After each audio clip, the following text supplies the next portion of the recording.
What's up guys, this is VJ Villafuerte and this is co-presented by the UP Palaweños Review 2020 and this video is all about limits. Ngayon, ano ba yung ibig sabihin ng limits? Tingnan natin yung function na to, f of x is equal to 3x minus 1. Ngayon, sabihin natin na gusto nating alamin kung saang value ba nag-a-approach yung function na to as x approaches 1. Ngayon, isang solution dyan is i-graph nyo yung function and makikita nyo naman na as x approaches 1, yung value ng function would approach 2. And isa pang solution dyan is i-plug in nyo lang yung 1 sa x sa function na to at ang makukuha nyo ay 3 times 1 minus 1 o kaya equal sa 2. And ang notation nun para masabi na as x approaches 1, ang value ng function ay nag-a-approach sa 2 ay yung limit ng f of x as x approaches 1 is equal to 2. Ngayon siguro iniisip nyo na ganito lang ba yung limits? Like ang gagawin lang naman is ipa-plug in yung 1 para makuha yung sagot. Tapos makikita nyo rin naman ito sa graph na yung value ng function na to as x approaches 1 ay equal sa 2. Bakit nasama sa calculus yung topic na to? Well, kasi nagkataon lang na yung example natin ay nasusolve by simply plugging in. May mga ibang examples kasi like this one na 3x squared minus 4x plus 1 over x minus 1. At sabihin natin na gusto natin kunin ulit yung limit ng function na to as x approaches 1. Ngayon makikita nyo na hindi na ganun kasimple kunin yung limit na ito kasi kung ipa-plug in natin yung 1 sa both numerator at denominator, ang makukuha nyo ay 3 minus 4 plus 1 o kaya equal sa 0 sa numerator at 1 minus 1, 0 din sa denominator. Ngayon, okay, hindi siya kayang isolve gamit ang pagpa-plug in lang. Ano kaya yung pwede natin gawin? Pwede natin i-factor yung numerator so ito ay magiging 3x minus 1 times x minus 1 all over x minus 1. And makikita nyo na pwede na nating i-cancel yung x minus 1 sa both numerator at denominator. At kung kukunin na ulit natin yung limit nito as x approaches 1, identical na siya sa function na to at masasabi na natin na equal ito sa 2. Ngayon, ano nga ba yung graph ng function na ito na 3x squared minus 4x plus 1 over x minus 1? At paano natin makikita na kahit indeterminate yung value na to, 0 over 0, na nag-a-approach pa rin siya sa 2? Well, ang graph ng function na yan ay identical lang din dito, isang line din, pero wala siyang value sa x is equal to 1. So, meron tayong hole dito sa graph natin, indicating na hindi nag-e-exist yung value niya at this particular x. Ngayon, makikita nyo na kahit hindi defined yung function na to at x is equal to 1, nag-a-approach pa rin naman yung value ng function niya to a certain number. Like, makikita nyo rin naman na nag-a-approach pa rin siya sa 2 kahit na yung exact value niya is not defined. So, tingin pa tayo ng ilang examples ng limits. Consider natin yung piecewise function na to. F of x is defined as 1 if x is greater than or equal to 0 at 0 naman kung x is less than 0. Ngayon, kung i-graph natin siya, ganito yung magiging itsura niya. Sa values ng x na mas malaki sa 0, including 0, ito ay 1. At sa values ng x na mas maliit sa 0, ito ay equal sa 0. Ngayon, kung hahanapin natin yung limit ng function na to as x approaches 0, makikita nyo na iba yung values niya. Kung from the right kayo nakatingin, ang value ng function na to ay nag-a-approach sa 1. At kung from the left kayo nakatingin, ang value naman ng function na to ay nag-a-approach sa 0. So, masasabi natin na yung limit ng function na to as x approaches 0 does not exist. Simply dahil dalawa yung values ng functions na ina-approach nito. Ngayon, tingnan natin yung iba't ibang theorems or properties na pwede nyong gamitin sa pagsosolve ng limit problems. Isa na dito is yung addition rule na nagsasabing kung gusto natin kunin yung limit ng dalawang function na pinag-add or subtract nyo lang naman, ang pwede nyong gawin is kunin na lang yung limit ng both functions separately at i-add or subtract nyo na lang sila. Ngayon, using the same logic, gumagana rin naman siya sa multiplication at division. For example, kung meron kayong dalawang function na pinag-multiply or divide nyo lang naman, pwede nyong kunin na lang yung limit ng bawat isang function separately and i-apply na lang yung corresponding operation. Ngayon, ito yung listahan ng iba pang theorems on limits, so basahin nyo na lang sila. Next, balikan natin yung function na to na kung maaalala nyo, nag-plug in tayo ng 1 at ang nakuha nating value ay 0 over 0. Ito ay tinatawag na indeterminate form. Ngayon, hindi lang naman 0 over 0 ang indeterminate form, meron pa tayong 0 times infinity.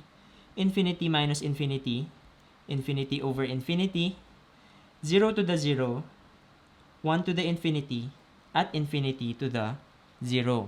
Ngayon, tingnan natin yung iba pang limits na nag-i-involve ng indeterminate forms, particularly itong infinity over infinity. Let's say gusto natin kunin yung limit ng function na to, 2x squared plus 3 over x cubed plus 1 as x approaches positive infinity. Usually, ang ginagawa lang natin para isolve yung mga limits na involving x approaching infinity, pwede kayong mag-plug in ng super taas na value sa x at tingnan nyo na lang kung saan nag-a-approach ito. So, let's say magpa-plug in tayo ng 1,000 sa x's sa numerator at denominator. Mapapansin nyo na yung both numerator at denominator ay mag-a-approach ng super laking number. At masasabi na rin natin na habang lumalaki yung x, lumalaki rin yung value na ito. So, pwede natin sabihin na infinity nag-a-approach yung numerator at parehas lang naman sa denominator. 1,000 cubed plus 1 is a super laking number at mag-a-approach din ito ng infinity. Ngayon, na-confirm na natin na yung function na to as x approaches infinity ay isang indeterminate form. Ang isang technique para ma-solve ito ay tinatawag na L'Hopital's rule. Basically, ang sinasabi lang sa L'Hopital's rule is para makuha yung limit ng isang indeterminate form, ang gagawin nyo lang is kunin nyo yung derivative ng numerator at denominator. So, sa case na to, ang derivative ng numerator ay 4x at ang derivative naman ng denominator ay 3x squared. Ngayon, kung kukunin na natin yung limit niya as x approaches infinity, solvable na siya kasi pwede nyong i-cancel yung x sa both numerator at denominator at kung magpa-plug in tayo ng super laking number, let's say 1,000, mapapansin nyo na yung function na to magiging super liit na niya o kaya mag-a-approach siya sa 0. Next, balikan naman natin yung piecewise function na ito kung saan nakita natin na walang isang value ang ina-approach ng function as x approaches 0. Pero kung makikita nyo, may value naman na ina-approach yung function na to kung from the right lang tayo nakatingin at kung from the left lang tayo nakatingin. Ito ay tinatawag na one-sided limits kung saan pwede tayo mag-consider ng from the right lang or from the left lang para magkaroon ng value yung limit ng isang function. So, ang notation nun is pwede tayo maglagay ng plus dito sa 0 indicating na ang gusto lang natin tingnan is yung values approaching 0 from the right. So, ito lang yun. At makikita nyo na meron ng value na ina-approach yung function na to, hindi na siya does not exist. Ang value na ina-approach ng function na to as x approaches 0 from the right ay equal sa 1. And similarly, pwede rin naman tayo mag-consider lang ng values close to 0 from the left side at ang notation nun ay 0 na may kasamang negative. So, ang limit ng function na to as x approaches 0 from the left ay makikita nyo equal sa 0. Ngayon, isa pang concept sa limits ay tinatawag na limits at infinity. Basically, ito lang yung mga limit problems kung saan nag-i-involve na ng infinity. Ang example nun is ito kung saan tinitingnan natin yung limit ng function ito as x approaches infinity. And kung titingnan ulit natin yung function na to and instead of 1, kukunin na natin yung limit niya as x approaches positive infinity, makikita nyo na habang lumalaki yung value ng x, lumalaki rin naman yung value ng function, and ang limit ng function na to as x approaches positive infinity ay equal na rin sa positive infinity. Ngayon, may isa pang klase ng limits at infinity. Consider natin yung function na to, 1 over x. Now, let's say gusto natin kunin yung limit ng function na 1 over x as x approaches 0. Ngayon, kung titingnan natin yung graph ng function na yon, ganito siya, kung saan meron tayong vertical at horizontal asymptotes at the coordinate axis. And makikita nyo na from here na as x approaches 0, ito ay pumupunta sa positive infinity or negative infinity. Pero dahil na magkaiba nga yung values na ina-approach nila from the left and from the right, masasabi natin na yung limit nito does not exist. Ngayon, kung babalikan natin yung topic na ito, one-sided limits, pwede tayong makahanap ng workaround doon. Consider lang natin yung limit ng function na to as x approaches 0 from the right. Meaning, ito lang. And meron na tayong sagot, equal yan sa positive infinity. Ngayon naman, kung gusto natin kunin yung limit ng function na yan as x approaches 0 from the left, ito naman yung i-consider natin and nag-a-approach siya sa negative infinity.